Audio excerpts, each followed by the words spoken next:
Hello student, आज हम एक बहुत ही इम्पॉर्टेंट टॉपिक पे डिस्कस करने चल रहे हैं। बहुत से स्टूडेंट मेरे पास एक समस्या लेकर आते हैं कि सर मैं बार बार पढ़ता हूँ लेकिन मुझे याद नहीं होता है, मुझसे तैयार नहीं हो रहा है, मैं कैसे एग्जाम्स की तैयारी करूँ। ये एक स्टूडेंट की आम समस्या है। तो आज हम इसी पर डिस्कस करेंगे कि हाउ टू लर्न, हम कैसे पढ़ें और कैसे किसी चीज़ को तैयार करें।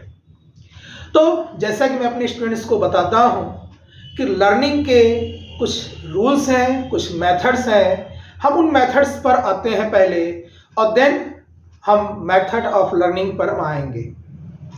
सबसे पहला जो आपका लर्निंग के लिए चाहिए वो चाहिए आपका इंटरेस्ट। ऐसा नहीं कि आपको कुछ चीज़ याद नहीं होती है, लेकिन अगर आपके इंटरेस्ट की बात की जाए, जैसे बहुत को फिल्मों में इंटरेस्ट है तो उनसे फिल्मों की कहानी अगर पूछ ली जाए तो वो फिल्मों की कहानी वो डिटेल में बताएंगे। किसी को क्रिकेट में इंटरेस्ट है तो क्रिकेट में वो अपना इंटरेस्ट शो करेंगे, उसके बारे में उनको डिटेल मालूम है। किसी को राजनीति में इंटरेस्ट है, किसी को अलग अलग फील्ड्स में, किसी को म्यूजिक में, किसी को सिंगिंग में, जिसको जिस एरिया में इंटरेस्ट रहता है उस एरिया में उसको फिर किसी को कहना नहीं पड़ता है कि ये चीज़ याद करो, ये चीज़ लर्न करो। वो चीज़ हमारे एरिया ऑफ इंटरेस्ट में होगी अगर, तो हम अपने आप उस चीज़ को याद करेंगे। याद करना मतलब इंटरेस्ट से अपने आप वो चीज़ हमें याद हो जाती है। तो सबसे पहला अब यहाँ दिमाग में आता है, स्टूडेंट का एक कॉमन क्वेश्चन है, सर पढ़ाई में मन ही नहीं लगता, पढ़ाई घर वालों के दबाव में या एग्जाम के दबाव में हम कर रहे हैं। तो ये एक बहुत बड़ा जो कह सकते हैं दिक्कत है बच्चों के साथ आज के समय में। क्योंकि एक दिक्कत आपकी मोबाइल है, जिसमें बच्चों से कहता हूं कि मोबाइल एक ऐसा वेपन है जिससे आप चाहें तो स्टडी में बहुत आगे जा सकते हैं, बहुत कुछ आप अपने एकेडमिक से उससे हेल्प ले सकते हैं। लेकिन हमारे साथ क्या है कि हम निगेटिव उसके इफेक्ट पे हैं। हम दिन भर फालतू के लेक्चर्स, वीडियो और मैसेज में अपने समय को बर्बाद करते हैं और उससे हम उसको अपना एरिया ऑफ इंटरेस्ट, बगैर इंटरेस्ट के दिन भर उसमें हम अपने आप को इन्वॉल्व करते हैं। तो अगर हम पढ़ाई में इंटरेस्ट कैसे लाएं, अगर इसकी हम बात करते हैं, मैंने कहा पहले तो इंटरेस्ट होना चाहिए। इंटरेस्ट के लिए हमारा सबसे पहला है सेट द गोल। गोल पहले डिसाइड हो। जैसे आप देखते हैं कि जब आप एडमिशन लेते हैं, पूरी साल आप क्लास लेते हैं, लेकिन उस समय उतनी आपकी तैयारी नहीं होती। लेकिन जैसे ही पता लगता है कि हाँ एग्जाम आ गया, एग्जाम की डेट आ गई, तुरंत हमारा एक गोल डिसाइड होता है कि किसी तरह से एग्जाम पास करना है। वो एक गोल सेट हो गया, किसी तरह से एग्जाम पास करना है। तो हमारे अपने आप इंटरेस्ट हो या ना हो, लेकिन हमारा पढ़ाई की ओर एक रुझान बढ़ जाता है और उस दौरान हमें याद भी होता है। तो मैंने कहा कि वो एक गोल था, लेकिन ये गोल बहुत छोटे गोल हैं, जिसमें आप अगर एग्जाम की बात कर रहे हैं, केवल एग्जाम के पर्पज से पढ़ रहे हैं, तो फिर वो केवल और केवल लर्निंग नहीं रह गई। आपने कुछ सीखा नहीं उस कोर्स से, उस सिलेबस से। तो सीखने के लिए पहले तो एक लॉन्ग टर्म गोल होना चाहिए। अपना फ्यूचर आप कहाँ पर रख रहे हैं इसको विजुलाइज करेंगे, देन अपने आप वो जब गोल सेट होगा, देन अपने आप आपको लर्निंग आए होगी। तो सबसे पहला जो मेरा कहना है कि सेट द गोल। आप अपने गोल को सेट कीजिए तो आपका इंटरेस्ट बढ़ेगा। ये एक सीक्वेंस है, इंटरेस्ट होना चाहिए। इंटरेस्ट के लिए पहले तो सेट ऑफ गोल डिसाइड होना चाहिए। Third, believe in your self. बहुत से बच्चों का है कि हमसे ना हो पाएगा, हम यूपी बोर्ड के हैं, हमसे इंजीनियरिंग नहीं हो पाएगी, हमसे तैयार नहीं होगा, हम इस लैंग्वेज में हैं, हमें छोटे से गांव से हैं, हमने छोटे से स्कूल से पढ़ा हुआ, ये तो बहुत बड़ी चीज़ है जो हमसे नहीं होगी। ये सब जो अपने अंदर एक है, पहले तो हमें इससे बाहर करना है कि ऐसी कोई चीज़ है ही नहीं कि जो हमसे नहीं हो सकती है। बिलीव इन योरसेल्फ, अपने ऊपर विश्वास रखिए, हर चीज़ पॉसिबल है, ऐसा कुछ नहीं है कि जो आपसे नहीं हो सकता है। एक ऐड का जिक्र मैं बार बार बच्चों से करता हूं, माउंटेन ड्यू का आता है, डर के आगे जीत है। आप अपने अंदर से पहले इस डर को बाहर करें। जैसे आप कोई भी चीज लर्निंग का देखें, आप जब पहली बार साइकिल चलाना सीख रहे थे, आप डर रहे थे कहीं मैं गिर न जाऊं, लेकिन आपको बिलीव है अपने ऊपर कि मैं कर ले जाऊंगा, गोल सेट है कि मुझे साइकिल सीखना ही सीखना है, तो आपका वो बिलीव, वो आपका गोल आपको साइकिल सीखने में मदद कर देता है। तो वही मैं यहां पर कह रहा हूं, कोई भी चीज सीखने के लिए एक गोल डिसाइड होना चाहिए और अपने ऊपर कॉन्फिडेंस, चाहे वो आपका म्यूजिक में हो, पढ़ाई में हो, किसी गेम में हो। तो ये 3 चीजें बहुत ही इंपॉर्टेंट है। इंटरेस्ट होना चाहिए, गोल सेट होना चाहिए और बिलीव इन योरसेल्फ होना चाहिए। अच्छा, याद करने की एक और मैं आज प्रैक्टिस देख रहा हूं कि लोग रटते हैं। जो आप रट रहे हैं किसी एग्जाम को पास करने के लिए, बहुत शॉर्ट टर्म होता है, वो लॉन्ग टर्म नहीं है, और वो एक बहुत टफ मेथड है जिसकी हम बात कर रहे हैं। मैं आज उससे इजी मेथड की बात करने आया हूं कि कैसे इजी तरीके से आप किसी चीज को तैयार कर सकते हैं, किसी भी टॉपिक को आप याद कर सकते हैं, उसको समझ सकते हैं। जैसे मैं एग्जाम्पल ले रहा हूं, रटना कैसे टफ है। जैसे आपका एरिया ऑफ इंटरेस्ट में कोई ले लूं, जैसे आपका फिल्म में ही इंटरेस्ट है। अब आपका फिल्म में अगर इंटरेस्ट है यहां पर, तो आपको मैंने कहा कोई एक फिल्म आप ले लीजिए जो आपको बहुत ही पसंद हो। आपने कहा कि ठीक है, मैं एक एग्जाम्पल ले लेता हूं कि मुझे 3 इडियट फिल्म बहुत पसंद थी। मैंने कहा ठीक है, आप ऐसा कीजिए, उस फिल्म को जाके 3 से 4 बार देख कर आइए। आप कहे नहीं, जरूरत नहीं है, मुझे इंटरेस्ट है, मैं उस कहानी को मुझे याद हो गई है। मैंने कहा ठीक है, आप सुनाइए। तो आपने उस फिल्म को 2 से 3 बार देखा हुआ है, आपने उसकी कहानी को एक्सप्लेन किया और पूरी कहानी को आपने बताया कि हाँ देखिए, ये कहानी थी, इस फिल्म के ये किरदार थे और ये स्टोरी थी। मैंने कहा ये मेथड तो है लर्निंग का, लेकिन आपको मैं अब आप जो आप कर रहे हैं उस पर आता हूं। तो मैंने कहा नहीं, इस तरह से मुझे 3 इडियट की कहानी नहीं सुननी है। आप line by line, word by word film की स्टोरी बताइए। जैसे पहली लाइन किरदार ने क्या बोली, दूसरी ने क्या बोली, तीसरा, वो सीक्वेंस में पूरी कहानी उसके डायलॉग सहित मुझे चाहिए। कहा ये कैसे हो सकता है। आपने कहा नहीं, मैं आपको मौका दे रहा हूं, आप 6 बार 7 बार 10 बार देख कर आइए उस फिल्म को। अब आपका इंटरेस्ट बदल गया, अब आपका फिल्म में इंटरेस्ट नहीं रह गया, अब आपका सीखने में इंटरेस्ट नहीं रहेगा, आपको अब फिल्म याद करनी है। और जब याद करने पर आप आएंगे, तो अब आप याद कर रहे हैं तो शुरू की 10 मिनट 20 मिनट 30 मिनट की फिल्म आपको याद है। अब आपका इंटरेस्ट हट चुका है, आप याद करने पर आ गए हैं। आपने बहुत मेहनत की, 30 मिनट 40 मिनट की फिल्म को आपने याद कर लिया, लेकिन आप पूरी फिल्म को याद नहीं कर पाए। फिर आप इंपॉर्टेंट डायलॉग को आप पढ़ना शुरू किए, जो आप लेक्चर में भी करते हैं, इंपॉर्टेंट टॉपिक्स। तो अब उसके हिसाब से आप चल रहे हैं। मैंने कहा यही आप कर रहे हैं पढ़ाई में। जो आप सबसे कठिन तरीका है याद करना, आप उस पर हैं। और मेरा कहना है कि नहीं, याद नहीं करना है, उस चीज को समझना है, उस चीज को फिर लिखना है। तो उसी के लिए मैं आज एक लर्निंग पिरामिड डिस्कस करूंगा कि हाउ टू लर्न, क्या मेथड है किसी भी चीज को आसानी से तैयार करने का। आपके सामने मैंने एक पिरामिड बनाया हुआ है, बहुत ही कॉमन, कहलाता है द लर्निंग पिरामिड। इस पिरामिड से आप बढ़ते हुए क्रम में देख रहे हैं और वो एक सीक्वेंस देख रहे हैं कि कैसे आप तैयार कर सकते हैं। सबसे पहला मेथड, जिससे आप कहते हैं कि लेक्चर। क्लास में आप हैं, क्लास में टीचर पढ़ा रहा है, इंटरेस्ट है नहीं है, लेकिन आप उस चीज को सुन रहे हैं। तो उस तैयारी को अगर हम बात करें, अगर आप क्लास में, मैंने फिजिकली ये भी बताया था कि बहुत से बच्चों को मैंने कहा था कि फिजिकली भी प्रेजेंट हो कि मेंटली भी प्रेजेंट हो।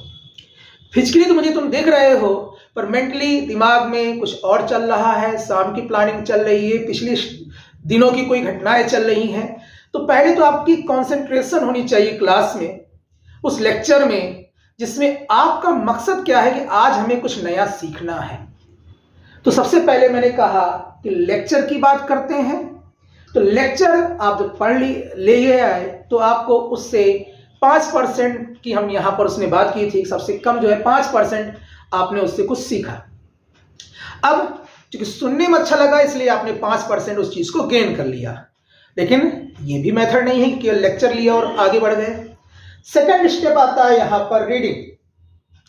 रीडिंग, आप उस चीज को जाकर घर पर पढ़िए, उसको 2 से 3 बार पढ़िए, याद ना करिए, रटिए नहीं। मैंने कहा पढ़िए। किसी चीज को आप पढ़ेंगे, कई बार राइम्स में पढ़ेंगे तो वो अपने आप याद हो जाती है। जैसे एक प्राइमरी एजुकेशन है और एक ग्रेजुएशन की बात जो इसमें हो रही है। प्राइमरी एजुकेशन में हम इसी मेथड को लेते हैं, प्रैक्टिस।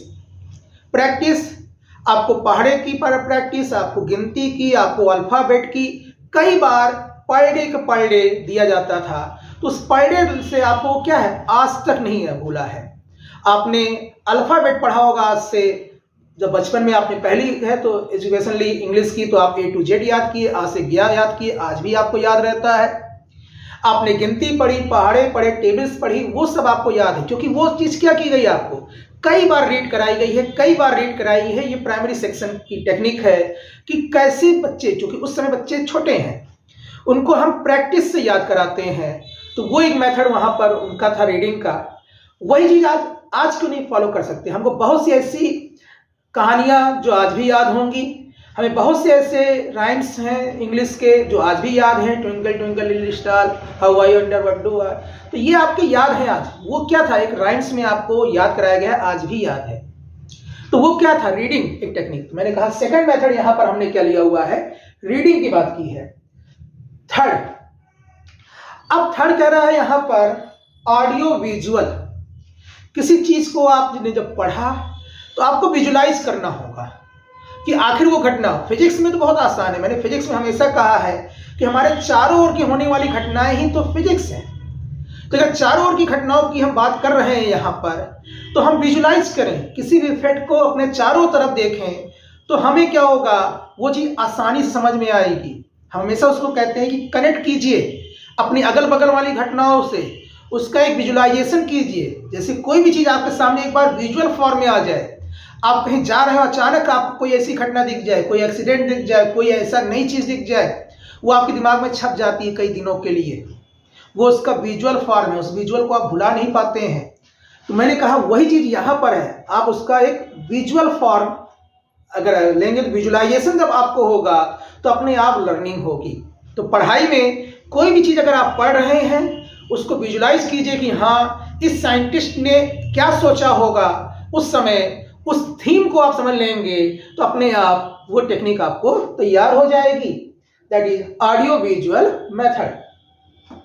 देन डिमॉन्स्ट्रेशन की अगर हम बात कर रहे हैं तो जो भी चीज आप पढ़ रहे हैं उस चीज को आप डिमॉन्स्ट्रेट करने की बात अगर की जाए, यहाँ पर डिमॉन्स्ट्रेशन जैसे खुद को ही एग्री करना कि हाँ मुझे तैयार है, हम उसको कई चीज बार पढ़ रहे हैं, लिख रहे हैं, अपने आप को डिमॉन्स्ट्रेट कर रहे हैं, किसी और को डिमॉन्स्ट्रेट कर रहे हैं, तो वो चीज हमारी एक टेक्निक है याद करने की। डिस्कशन सबसे चीज मैंने कहा कि आपने एक जो एक वो आ गया है सेल्फ वाला कि हम पढ़ ले रहे हैं हम कर लेंगे, नहीं। आप अपने क्लास में ग्रुप डिस्कशन अगर की हम बात करें तो आप दिन भर देखते हैं, आप पॉलिटिक्स पे चर्चा कर रहे हैं, आप क्रिकेट पे चर्चा कर रहे हैं, आप फिल्म पे चर्चा कर रहे हैं, आप मोबाइल के नए मॉडल पे चर्चा कर रहे हैं, डिस्कशन कर रहे हैं। और डिस्कशन से होता क्या है कि कुछ चीजें आपको पहले से मालूम है, कुछ आपके साथी ने बताई, दोनों से मिलाकर आपकी जानकारी इंक्रीज कर गई है। तो एक बहुत बढ़िया मेथड है कि आप पहले उस चीज को रीड करें, रीड करने के बाद विजुलाइज करें, और उस विजुलाइज को आपस में क्लास में क्या करें, डिस्कशन करें। उस डिस्कशन से वो चीज आपको लर्न होगी, याद होगी। तो ये हमारा 50% पे हमने इसको रखा है डिस्कशन मेथड। देन है practice doing and teach other. जो हमने पढ़ा हुआ है, हमने डिस्कशन किया, प्रैक्टिस की। मैंने कहा साइंस के बच्चों को एक रफ कॉपी हमेशा पास होनी चाहिए।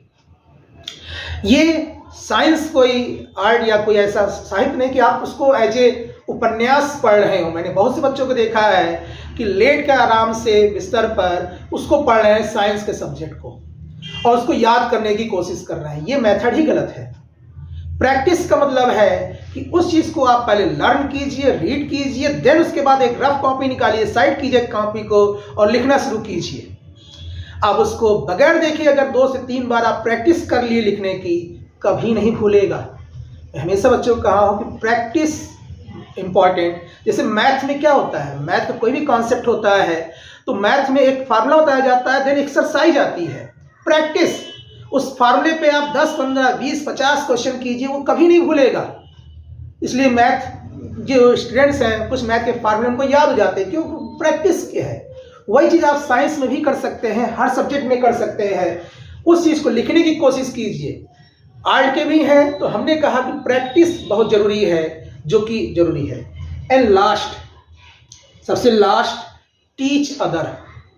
टीचिंग एक ऐसा मेथड है जिससे बहुत, एक कह सकते हैं कि एक मेथड हम कह रहे हैं, आपको कहा जाए कि आज कल आपको ये टॉपिक पूरी क्लास को पढ़ाना है। अब आपको ये पूरी क्लास को ये टॉपिक पढ़ाना है, ये आपकी रिस्पॉन्सिबिलिटी है। तो आपके अंदर अब क्या होगा कि how to face the number of students, कैसे मैं फेस करूंगा। उस समय फिर होगा क्या, आप उस दिन तैयारी करना शुरू करेंगे। आप रात में, दिन में एक कटपटाहट सी होगी, क्या करूंगा मैं, मुझे करना है। Believe in your self, surrender नहीं करना है, बिलीव रखना है अपने ऊपर कि हाँ है, गोल सेट है कि मैं सबसे अच्छा टीच करूंगा, सबसे अच्छा लेक्चर दूंगा। और वो एक लास्ट मेथड ऐसा है कि आप अगर किसी को टीच कर सकें, उस टॉपिक को बता सके, वो पूरी जिंदगी नहीं भूलेगा। ठीक है, तो उस चीज के अब मैंने कहा कि ये एक तैयारी का मेथड है, किसी भी चीज को आसानी से तैयार किया जा सकता है। तो वही मैंने कहा, हमेशा फिक्स रखिए, interest, set the goal, believe in yourself. And the how to easy to learn method है, हम रीड करेंगे, हम विजुलाइज करेंगे, हम डिमॉन्स्ट्रेशन, आपस में डिस्कशन करेंगे, डिस्कशन के बाद प्रैक्टिस करेंगे और देन टीच करेंगे। टीच एक दूसरे को बताएंगे, एक दूसरे को समझाएंगे। तो वो एक मेथड है कभी ना भूलने का। तो स्टूडेंट्स, आपको एक जो बहुत बड़ी प्रॉब्लम है कि हाउ टू लर्न, तो पहले आपको थोड़ा समय निकाल के इन मेथड्स को अगर आप फॉलो करेंगे तो आप देखेंगे कि वो कभी नहीं भूलेगा। तो ये एक समस्या थी जिस पर आज मैंने डिस्कशन करना चाहा आपको। हो सकता है आपको ये पसंद हो। अगर आप फॉलो करेंगे, आप खुद अनुभव करेंगे कि हाँ, इस मेथड से हमारी टीचिंग, हमारी लर्निंग जो है वो इजी हो गई है। धन्यवाद। ऐसे ही आपकी किसी और समस्याओं को लेकर मैं मिलता रहूँगा आपसे। धन्यवाद। अगले वीडियो में।